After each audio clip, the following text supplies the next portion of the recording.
Instead that a coat of paint can change anything. You can take the dirtiest old barn, new coat of red paint, and that barn will look like new. But what that paint won't do is change the condition of the wood or the fixtures within it.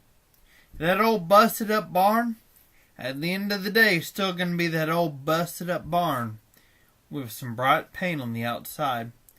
Jesus said the same thing about men and women.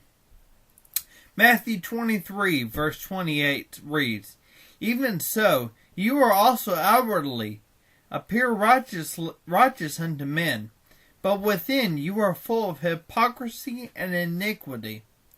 What Jesus was talking about were the varmints that were running around, saying, "Look at me, look how proud I am. Surely I am a righteous man." These were the hypocrites of the day. But they're just like that barn I was telling you about. Pretty on the outside, but full of rotten wood, decay, doors that don't work and just falling to pieces, a roof that's leaking. What Christ was getting at, as Christians, we're not only judged by how we look on the outside, but more importantly, we're judged on the inside.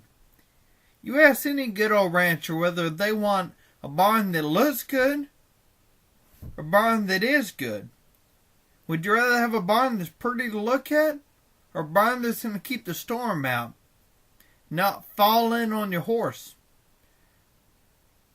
Any rancher would tell you he'd rather have the barn that's going to stand up to the storm. Who cares what it looks like? I know there's some barns we tore down on the ranch, probably 6 or 7 years ago now.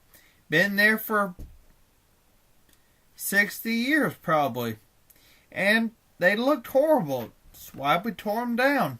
But they on the inside were still dry. And they were still doing their job.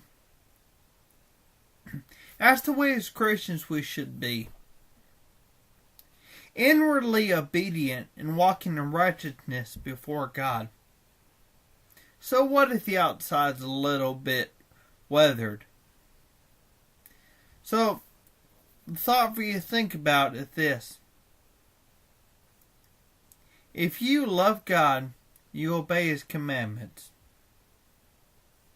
regardless of what that looks like on the outside. But the purest and most lovely thing to give your Father is an obedient heart.